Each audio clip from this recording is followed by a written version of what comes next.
আজকে তোমাদের সাথে আমি আমার ডেইলি ব্লগে ডিনার ব্লগটা শেয়ার করব। তো আসসালামু আলাইকুম, হ্যালো এভরিওয়ান, আমি মিষ্টি চলে আসলাম হিজাব স্টাইল বাই মিষ্টি থেকে। তো আজকে আমি শেয়ার করব ডিনারের জন্য আমি কি কি আইটেম রান্না করলাম এবং রাতের খাবারের মেনুগুলোতে কি কি ছিল।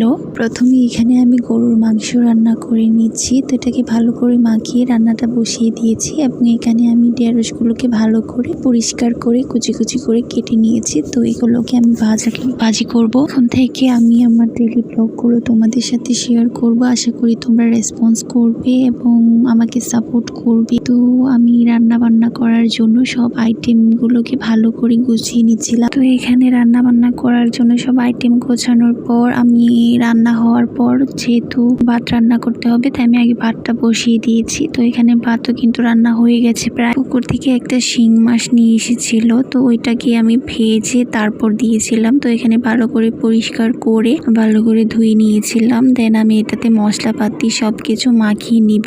তো তোমরা বলতে পারো যে একটা শিং মাছ করে কি রান্না করব। তো এটা আমাদের পুকুরের মাছ, যেহেতু আব্বু সারাদিন বাসায় থাকে, তো মাঝে মাঝে যে যখন বাসায় থাকে তখন উনি যায় গিয়ে পুকুরে বসে থাকে বড়শি নিয়ে। দেন এই মাছটা উঠেছিল, তখন ভাবলাম যে এটা যেহেতু নিয়ে আসা হলো তো এটাকে একটু ভাজা করে দিই, খেতে ভালো লাগবে। এটা জাস্ট আব্বুর জন্যই করা হলো। তো এখানে আমি এটাকে ভালো করে মশলা দিয়ে মাখিয়ে জাস্ট ভালো করে ভেজে রেখেছিলাম যাতে এটা খেতে ভালো লাগে। তো আমি এখানে সব মশলাই দিয়েছিলাম, এটাতে কিছু বাটা মশলাও আমি অ্যাড করেছিলাম। তোমরা কিন্তু সব কিছু রান্না করার সময় বিশেষ করে বিভিন্ন রকমের তরকারি বা মাংসের তরকারি সেগুলো রান্নার সময় কিন্তু তোমরা পাঁচফোড়নের গুঁড়োটা ইউজ করবে, তাহলে কিন্তু খেতে ভালো লাগবে এবং স্মেলটাও ভালো আসবে। তারপর আমি ঢেঁড়স ভাজার জন্য এখানে পেঁয়াজ কুচি কাঁচামরিচ কুচি দিয়ে দিয়েছিলাম। তো এখানে কিন্তু আমি জিরা ফোড়ন দিয়েছিলাম। তোমরা অবশ্যই এখানে জিরা ফোড়ন দিবে, তাহলে কিন্তু ভাজিটা খেতে খুবই ভালো লাগবে। তো এখানে আমি ঢেঁড়সগুলো দিয়ে দিচ্ছি। পরিমাণ মতো লবণ কিন্তু আমি অ্যাড করে দিয়েছি ফার্স্টে। তারপর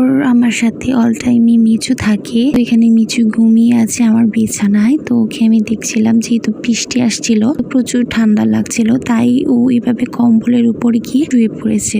তো এখানে ও ঘুমাতে থাক, আমি আমার রান্নাগুলো শেষ করে ফেলি। তো এখানে আমার ঢেঁড়স ভাজিটাও প্রায় শেষ হয়ে এসেছে। ভালো লাগলে অবশ্যই আমার পেজটাকে একটা লাইক ফলো দিয়ে পাশে থাকবে। ভিডিওটি কেমন লাগলো অবশ্যই কমেন্ট সেকশনে কমেন্টস করে জানাতে ভুলবে না। আর যদি ভিডিওটি ভালো লেগে থাকে তাহলে অবশ্যই আমার ভিডিওটি একটি শেয়ার করে অন্যদের দেখার সুযোগ করে দিবে। আর যদি ভিডিওটি ইউটিউব চ্যানেল থেকে দেখে থাকো তাহলে অবশ্যই আমার ইউটিউব চ্যানেলটাকে একটা সাবস্ক্রাইব করে দিবে। তো ভালো থেকো, সুস্থ থেকো, দেখা হবে নেক্সট ভিডিওতে। আল্লাহ হাফেজ।